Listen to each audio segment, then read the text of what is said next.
Hi Abhijeet, welcome to the Jaico podcast.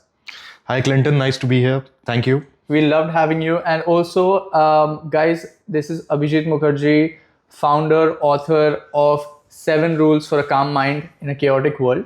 So definitely check the book out. We're going to get into a conversation, get to know a little snippets of the book because you don't want to give too much away. But we will get to know more about the book, more about Abhijeet in this podcast. So let's begin. Abhijit, beginning from the premise of the book, because I got a chance to read your book, and it describes a noise that's in your head that usually controls the person or controls us. Could you dive in a little deeper into that? Explain to us what that's all about. Yeah, I think noise in your head is basically the chatter in your mind. And I think in today's age, it has sort of grown into an over controlling sort of force, if you will. And if I were to give you an analogy, like, have you ever been on top of a high rise and look down? Don't you get that irrational urge to jump, right? Yeah. So the French have a word for it actually. Okay. It's called. I'm certainly mispronouncing it, but it's "l'oppul du vide," something like that. So it translates to the call of the void. So it's actually a word, and it's an irrational impulse, right? It's sort of a chatter in your mind. Now you don't jump, right? Because you realize that it's irrational. Right. But in our day-to-day lives, when we face difficult situations, or maybe we are just sitting and overthinking, we tend to not realize the same thing then. And that's what causes the problem. Right. And that's why I talk about this noise and why we need to sort of put it away, why we need to not listen to it, because it is in a way a call of the void, and we must not listen to it. Right. So when you discovered this, there's quite a bit of thing in the book that you talk about when you create a separation between the overthinking and yourself, and you get to observe it like it's a third person. When did you discover this, or what was this moment of clarity that you found? I think there wasn't a single moment of clarity, so to speak. There were multiple moments. And over a period of time, I realized that what I was doing, when I would get into that downward spiral of overthinking over small events, small issues. And then I just realized that what I'm doing was just absurd, because the thoughts were absurd, right?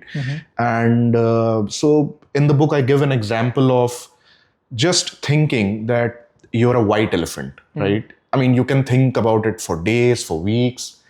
You would never turn into a white elephant. Right.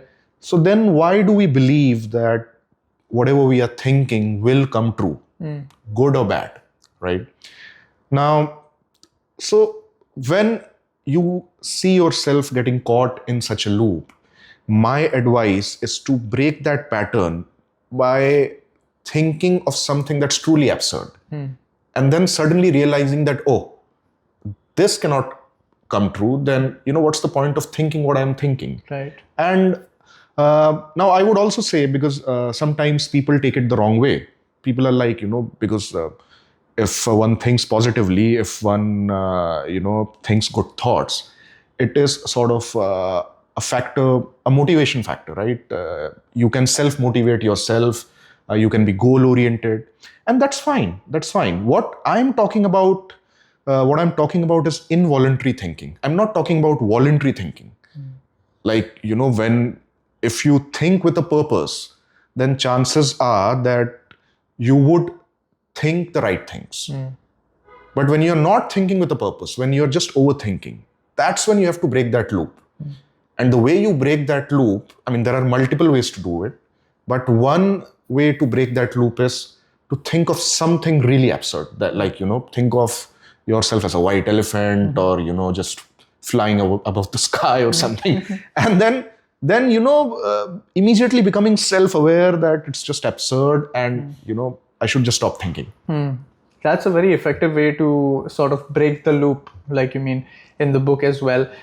Besides that, I wanted to dive a little deeper to know, since you've probably done a lot of research in writing this book, it's a mix of research and your own experience, but a bulk of your own experience. Um, where do you think this voice comes from? So, this voice, is it developed over time, like, or from your childhood experiences, things like that? But where does this voice come from that always gives us a negative outcome of everything?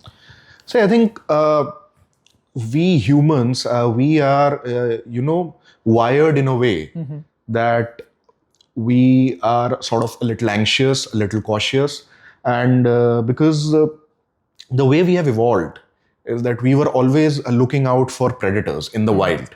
When farming hadn't evolved, we were going about in the jungles, foraging for food and all. So the way our mind developed is that we were always looking out for the slightest of sounds, which could be sounds of danger. Right. And that's how our mind sort of became overcautious. And rightfully so, because that was the requirement at that time.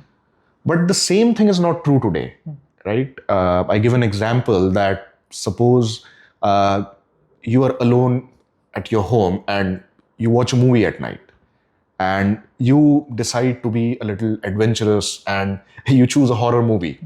Now, once the movie is done, you are scared out of your wits, right? Yeah. You are unable to sort of do your dishes or walk into the other room. You're so scared. Now, imagine that if you had watched a rom-com instead, right? You would be sort of in a very different mood because nothing has changed in your environment. Right. It's the same home, same room, same curtains, everything same.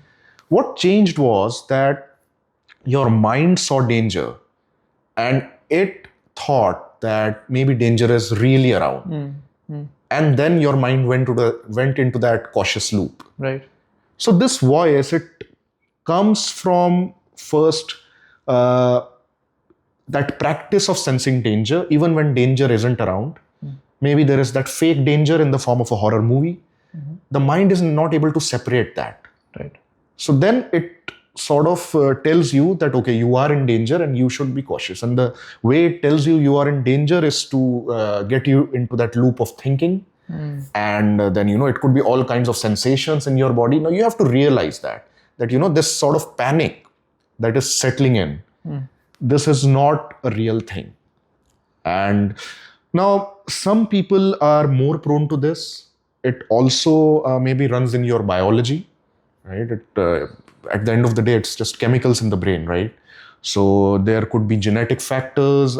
Some people are more prone to overthinking. Some people do not overthink at all. They are more action oriented. So people are also, in terms of the way their minds are structured, they're different. That's also true. But the fact remains that you do have the tools to deal with it.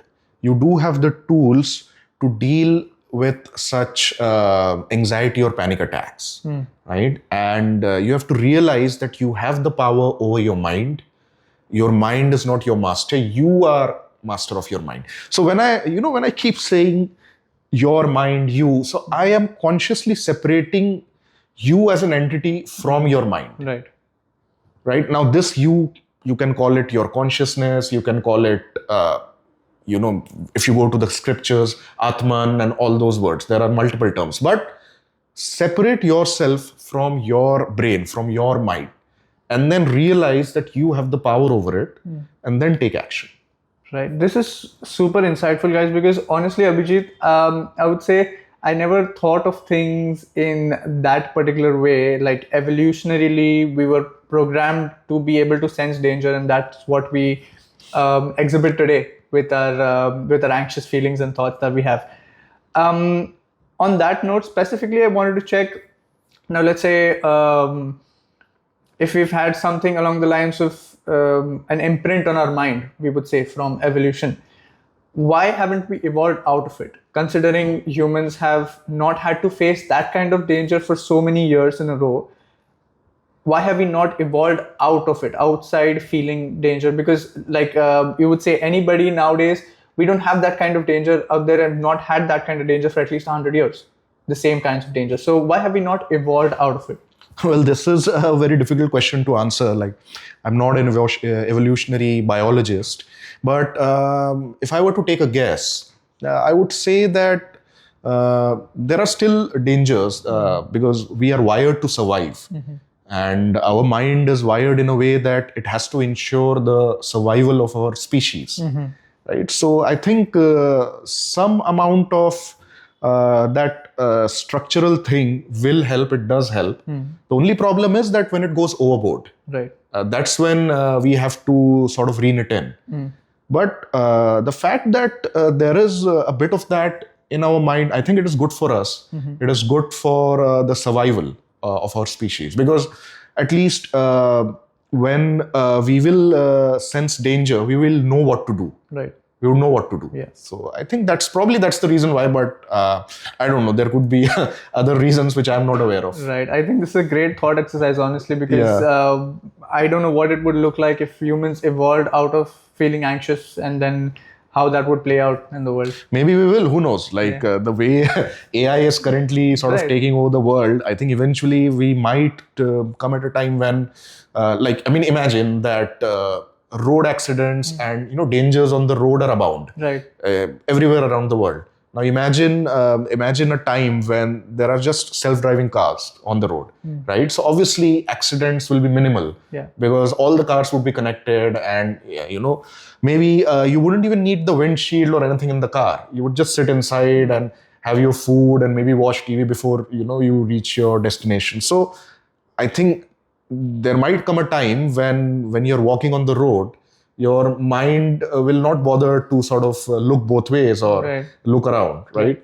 Maybe this will never happen in India, but I think you never know. Yeah. We might evolve out of it in certain areas of life, in certain aspects.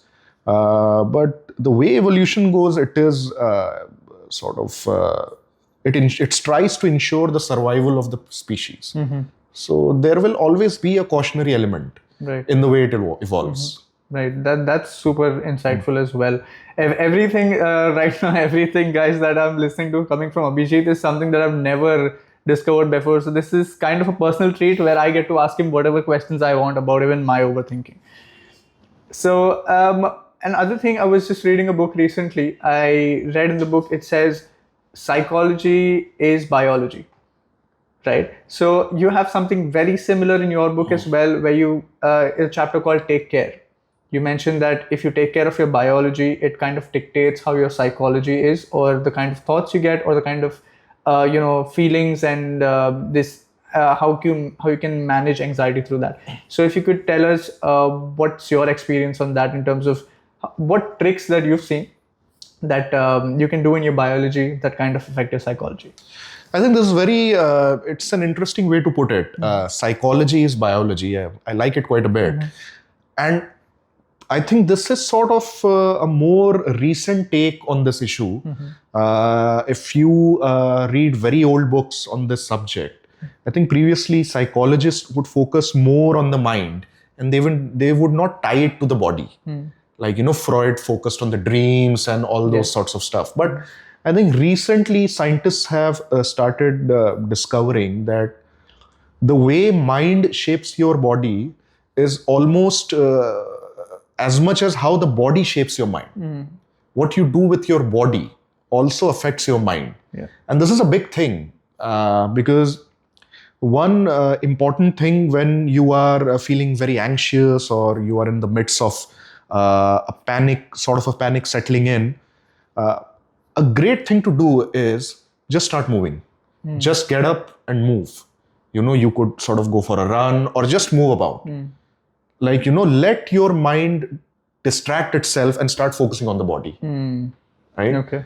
And in fact, there has been recent research that a lot of physical exercises are they work almost as well as antidepressants when it comes to treating depression. Dancing has it came out on the top. Like if you do regular dancing, then the effects of depression reduce. Now, obviously, this for some people who have chronic depression, maybe very serious, they would require meds, right? This is it shouldn't be taken as a general advice, but still, a lot of these things that you can do with your body, which is regular movements, exercise, maybe dancing, and all those things. There is no harm in doing all this, right? And scientists and psychologists have noted that they have real substantial effects on your mind that are good. So psychology is biology, means that your biology, your body is a great tool in taming your mind. And it's a very, very effective tool. And I think that's the reason why, especially after COVID, I think there has been this renewed focus on physical health. You yourself have been running marathons now, and I'm sure you have found that it helps you in some ways. Yes, right? it works as meditation for me, honestly. I kind of check out from problems or any anxious thoughts that I've had, and you just get into this flow state of just running. Absolutely. And I think, and not just for the mind, like obviously it is great for the body as well. It's great for your heart, it's great for your gut. So now psychologists are also saying that you have to take care of your body. In fact, this reminds me of a great quote from, I think, maybe I'm getting the name incorrect, Dr. Anna Lamke. She has written a very famous book on the subject, Dopamine Nation. Right? And in that, she has categorically said that before prescribing antidepressants, I prescribe a set of exercises to my patients. I ask them to get into a workout regimen. I ask them to exercise. And she is a world-renowned psychologist. She teaches at Stanford. So if she is saying that, then, we have to sort of take it seriously. Right. And do you think people jumping to medication straight away works more as a detriment than something that's beneficial? Because nowadays, usually we've seen therapists or psychiatrists primarily prescribing medication instead of these practices, like you said the doctor at Stanford did.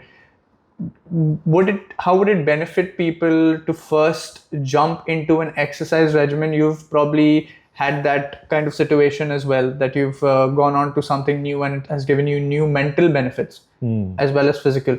So where do you see it going in terms of medicine, exercise, biology nowadays? So I think, again, it shouldn't be taken as general advice, because mental health concerns are real and we shouldn't be downplaying it. But the fact remains that moving your body, doing exercises, and not just limited to regular workouts or dancing, there could be multiple things that one could try. Yoga, whatever works for you. It certainly will help. But of course, what's the specific advice for you for your situation, it might differ. And I won't say that you should completely be against medication in any way. But I think the way things are going, eventually a time will come when physical therapy will as much be a part of the solution as medication. Right now, it is on the fringes, I think. Right now, it is mostly, you are getting that kind of advice from people like me, who are not practitioners, not doctors, but still, like, we have research, we have read, and we know that, there is benefit to it. But I think eventually a time will come when each and every mental health specialist, they will prescribe you a set of exercises along with some medication. So I think I personally look forward to that time. Right. And except for the serious cases, I think some that can't do without medication, I think the world would be a lot better place if eventually we move on to 80% of it being physical movement and Absolutely. just 20% of reliance on medication. Now, since you mentioned AI at some point, I wanted to check. Nowadays, there are a lot of people who are super anxious, whether it comes to AI taking their jobs is the new thing that's been going around. And with the new advent of whether it's OpenAI, Anthropic, any of these companies who have made chatbots that now do a lot of people's entry-level jobs. How do you see it playing out as a trend? and how do you see it playing out into people's minds as something that makes them anxious? I think the threat from AI is real, but I'll say one thing. AI will never take your career, never take your job if you're not afraid to fail. And so that's the mindset one needs to have. It's a learner's mindset, it's a mindset of curiosity and creativity, and it's a mindset of agency. Like if you have that agency that you're willing to try new things, you're willing to sort of learn new things, you're willing to learn new interpersonal skills. If you're willing to do all that, then you don't have to be worried about AI. And of course, it will, as AI seeps into all the aspects of our lives, as it takes over more and more, it'll start with the redundant work, and then slowly it has already it's moving up the ladder and, taking complex jobs. The frustration will build up in your mind, right? Maybe you will not lose your job, but maybe the appraisals won't come in a way that you expect, right? So again, like, it is bound to create anxiety, but remember that if you're not afraid to fail, if you have the mindset of curiosity and creativity and the mindset of agency, that you can turn things around. It's in your hand, right? See, luck always has to play a big role in whatever you do. I will never denounce the role of luck, but it is also true that fortune favors the brave. So if you are willing to go out and talk to people, try new things, make yourself aware of what's around you, then luck will favor you. And that's what you have to keep in mind.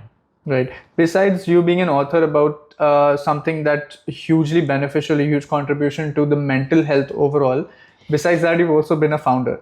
Right. And you've had a successful exit with Guiding Tech, that was your company. So you have this specific arsenal, a hybrid of someone who understands mental health and someone who's also been on the corporate side of things.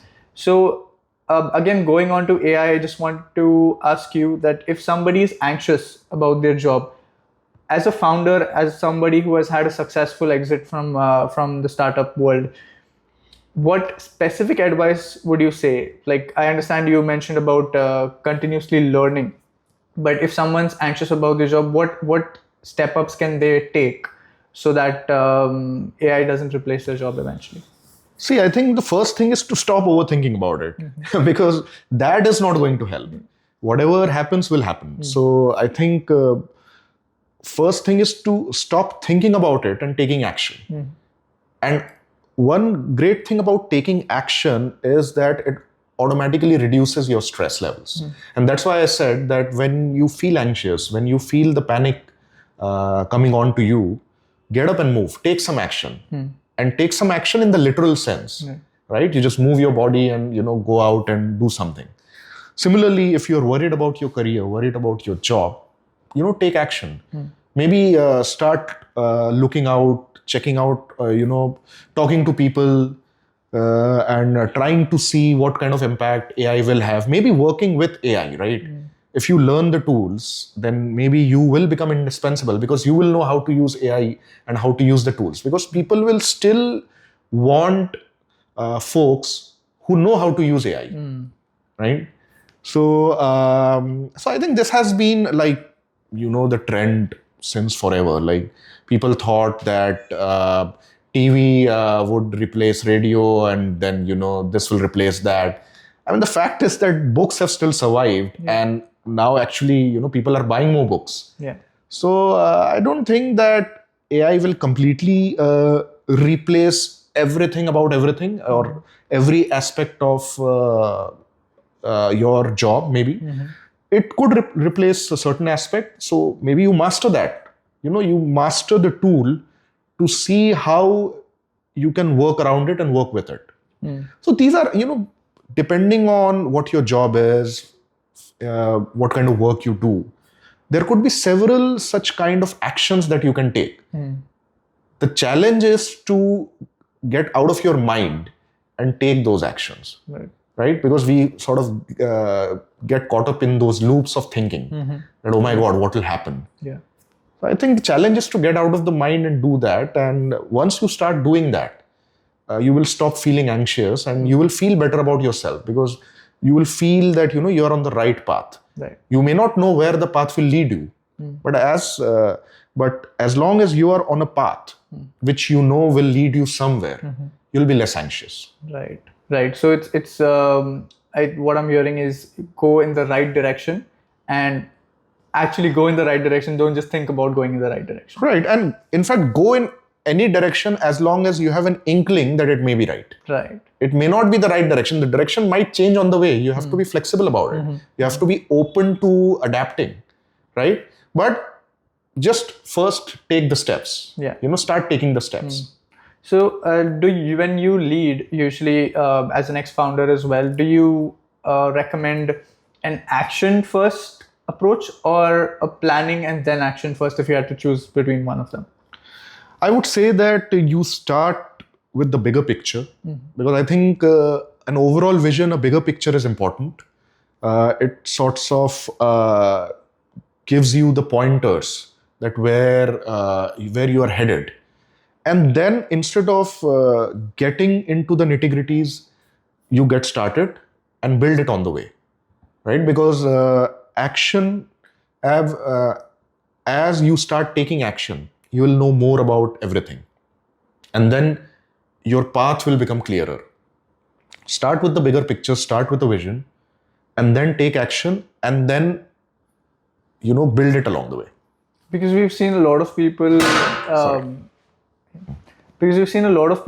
me personally, that usually, you know, once we get started with a task, usually tend to do well. But the beginning is when the mind creates an obstacle, giving you all kinds of thoughts that you might not be able to do this, or it just somehow randomly pulls up a random failure that you've had in the past to put that against you.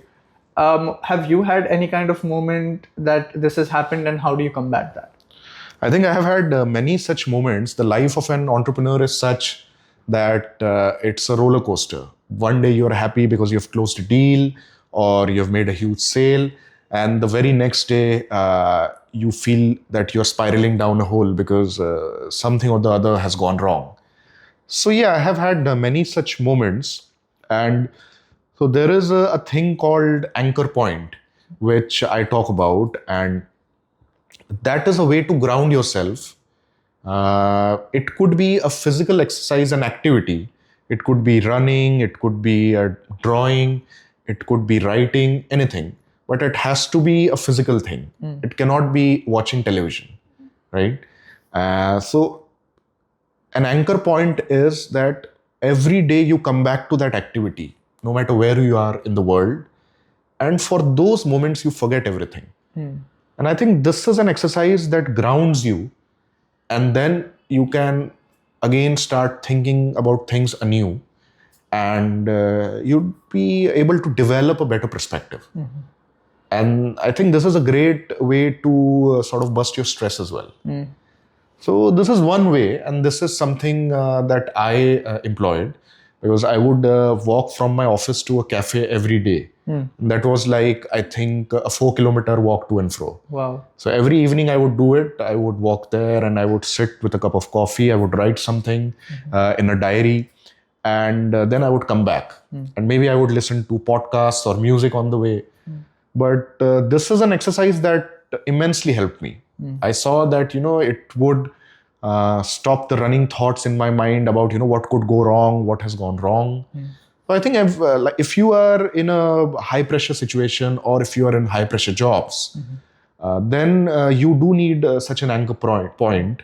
And the idea is to do it every day, no matter how busy you are. And it doesn't have to be a big thing.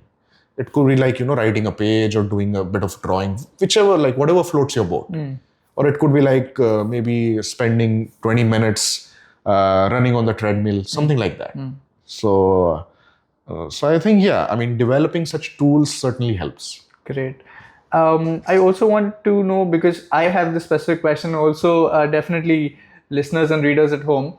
why does this practice of grounding have to be an active thing? Like you said, it can't be watching TV, watching Netflix, because a lot of people consider that as de-stress. When they go home, they put on their favorite Netflix show and they watch it. Why is that not considered de-stress, or why does it have to be an active thing to do? No, I think it will. I'm not saying that it won't sort of relieve you of your stress. It certainly will. Like if you watch a good show, or if you like listen to music, read a book, those are certainly good activities and you must do it. But if you are talking about stopping those running thoughts, what happens is that, let's say you have had a very stressful day and your mind is still overloaded with thoughts as to what has gone wrong, how can you fix the situation. So then watching watching TV or reading a book, it will lead you away from those thoughts for a moment. It will give you the relief you want, but then those thoughts will come back. On the other hand, when you're doing something, when your body is in motion, and when I say body is in motion, it could be your hands in motion or your legs or your entire body. So when that happens, your mind sort of, like, this is in my experience, right? I cannot say it for sure for everyone, but this is what I've observed, that during that time, your mind is sort of also working, and your mind is working positively on the same situation. And generally what happens is that you are able to think through in a calm way, in a more resilient manner. And then often what I saw was that I would arrive at a conclusion, I would arrive at sort of a mental framework which would help me with those thoughts, which would help me with that situation, instead of completely going away from that and then coming back to it with the same problems. Right. So I mean, that's the reason why this concept of going to an anchor point, right? This helps with your thoughts in a more productive manner. So that was my point. Right, because anchor point does seem like a very interesting and something that we remember, because it's like a two-word thing and very catchy, right, as well. Because I would see it as Netflix and things being like you're still doing something that's occupying your mind. It's making you think something else, as opposed to when you're journaling. Like you said, you would write. You would go to this cafe and you would write. Right. Probably it could be anything like your thoughts, or probably this book or the early manuscript of this book. When you write those things, I think you're letting out and putting those thoughts on paper. That really helps as Correct. well, right? So I think anchor point is something great. I think we should all use it for whenever in this day and age when we really get anxious. I also wanted to touch upon specifically your writing journey. Now, you had been a founder and you sold your company, then you decided to be a writer. So how specifically did you come down to want to be a writer, and your journey towards seeing your book in person? Yeah, I think the journey was quite good, I would say. I mean, there were several existential crises in between. And I think one of the things that I learned in this journey is that there are times when you do need to isolate yourself and you need to sort of understand what you really want. And it might require you to sacrifice a few things, which is very important. So I think that's what it taught me. So when I was a founder, I did it for 10 years and I really enjoyed that journey. But towards the end of that period, life had become a little monotonous. The company was doing very well and everything was sort of set in motion. And I realized that my presence wasn't required that much.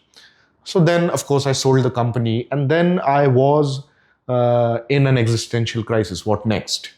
So I was clear that I wanted to do something wherein I had more individual control over the entire process. And then I took a deep look within myself and I tried to think, what am I good at and what I'll enjoy? And writing has always come naturally to me. Like in my school years, I would write stories, I would write essays, and I would enjoy doing that. And then when I started my company, I started it as a writer. I started a blog and I was the only writer.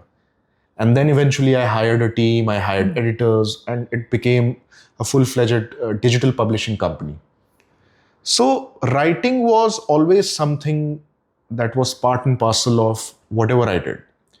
Then I realized that now it is time to take the same activity to the next level and write a book. And of course, thinking is one thing. Actually doing it and actually getting into the trenches and taking action, that's a whole different ballgame. So when I started doing it, of course, I realized that it's far more difficult than what imagines it to be. And so, of course, there were a lot of ups and downs. Um, the fact that my circle was very different. I was an entrepreneur. I was a founder. I was in the startup circle, and then I ran a tech company, a tech publishing company. So I was in that technology and startup circle. And then as a writer, you generally don't have a circle because writers are sort of they are usually isolated because writing is a sort of a lonely activity. You work alone on your craft, day in day out. So it was a big change of frame in my life, and but as I said, I did gain clarity that these are the sacrifices I have to make while doing this. I mean, not that I have gotten complete clarity. There are still days of angst, days of existential crisis. There are still days when I think that I might as well start something new and might as well start another company or might as well get a job, right? But then I keep going back to, okay, why did I write a book? And why did I become a writer, a full-time writer? Because it is an activity that aligns with my values as a person. It aligns with who I am. And it gives me satisfaction. When I wrote that book, when I was actually writing that book, I was in complete flow. I wasn't thinking about, oh my God, will I find a publisher? Will the book ever be published?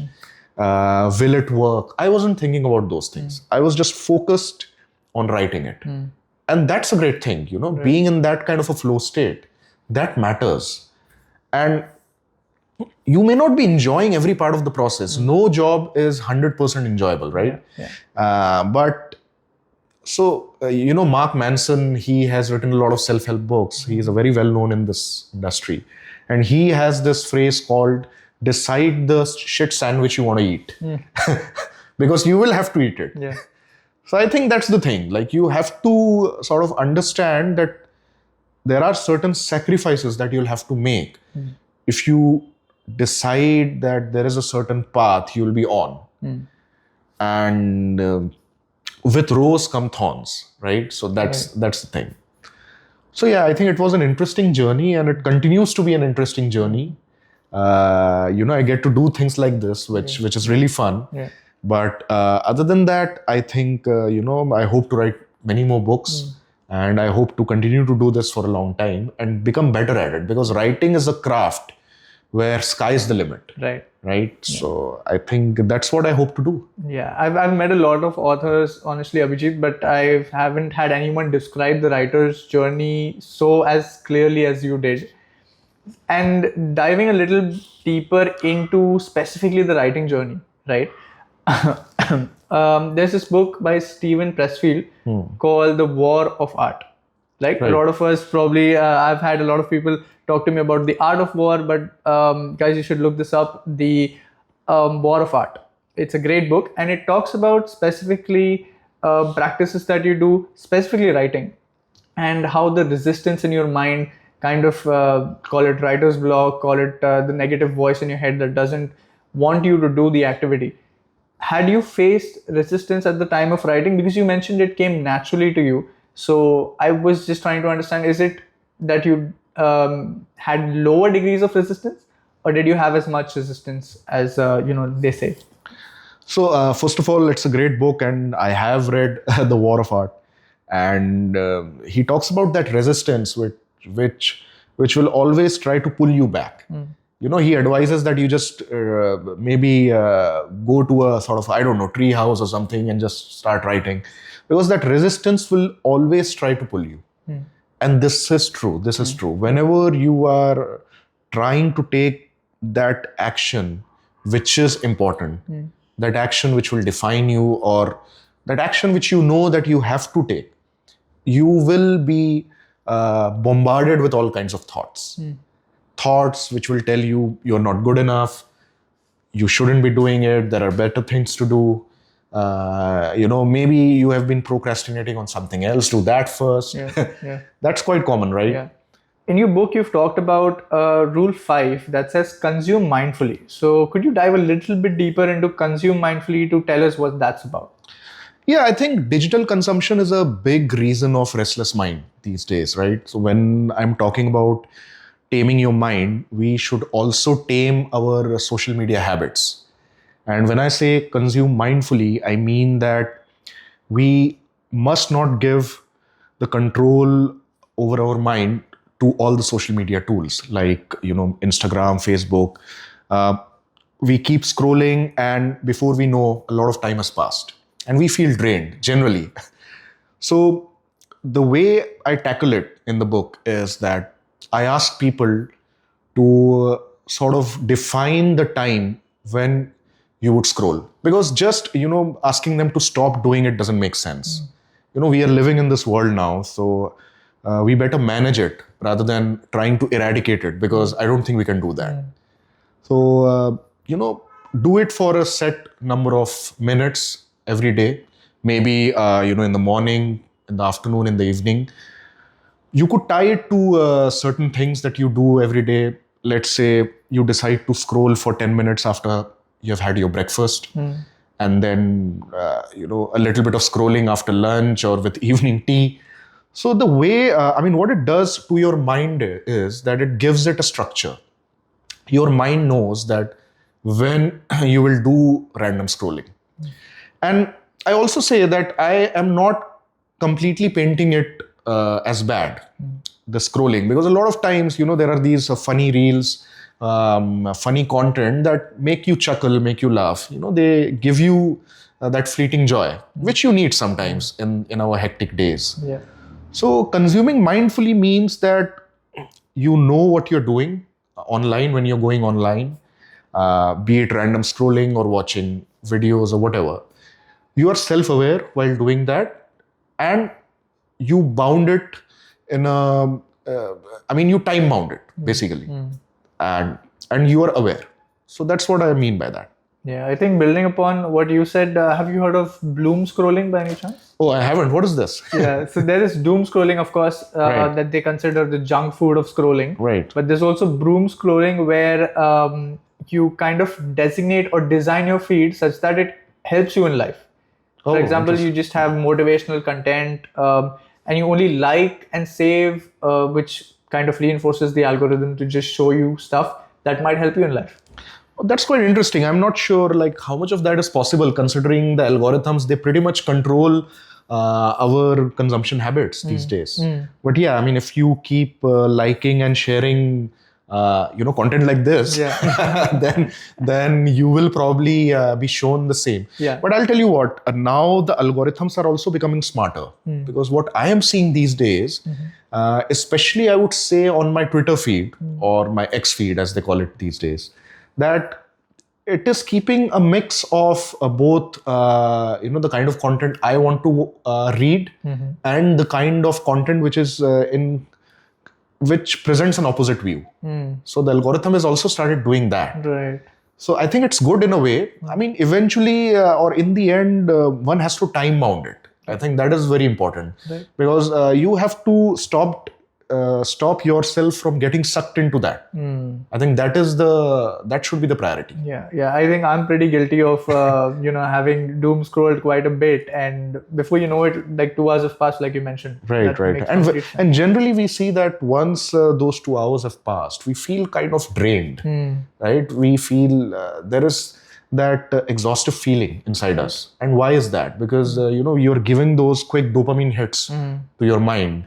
Right? So dopamine is a good chemical, but it is supposed to hit when you have done actual work, when you have done something, hard. But scrolling, it's not hard. It's like, quick bouts of pleasure, one after the other. And when, this is again, I'm borrowing it from this book called Dopamine Nation. So when, you get such quick dopamine hits, it also goes down quickly. So the recovery is less. And that's what makes you feel drained.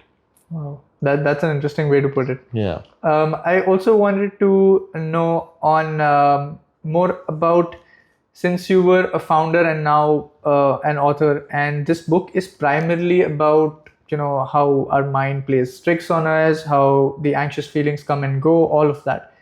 So what was harder as a founder? Was it handling a 20 people team globally, or was it writing about your own anxieties? Well, I will say writing about your own anxieties, because you have to be really vulnerable to do that, and that is quite difficult. I think personally, I found it very difficult, and of course, running a company is also difficult, and you have to face a lot of challenges. You have to overcome a lot of challenges. But the very act of opening yourself up to the world, that I found much more difficult. Right, because as much as it is difficult, sometimes we can't even get in touch with our own thoughts, let alone put it in a book and display it to the whole world. Right. But because of people like you, great authors, is why we get such excellent works. Right. Thank you for that. So now I wanted to give back to our audience, because thank you so much for watching for so long. What is Abhijeet's toolkit? Something that something practical, something quick, something people can use that will help them to get away from these anxious, negative thoughts. Okay, so my toolkit when you're feeling anxious: number one, move. Get up, move around, take a walk. Number two, express yourself, get your emotions out, talk to your family, friends, people you trust. Don't hold anything back. Number three, develop a mental practice, maybe writing, reading, some sort of a creative habit. Do that. That's my toolkit. Whenever you feel anxious, remember this. Perfect. That was actually under 1 minute. You're cool. I don't know how you did that so fast, but thank you so much, Abhijeet. It was a great conversation. I'm sure everyone at home enjoyed it as well. And guys, please, I'm telling you, this book is the book that you need to get away from your anxious thoughts, or to even develop into a person that spots them and then kind of uses that in their life. Thank you, Clinton, and thank you everyone for watching.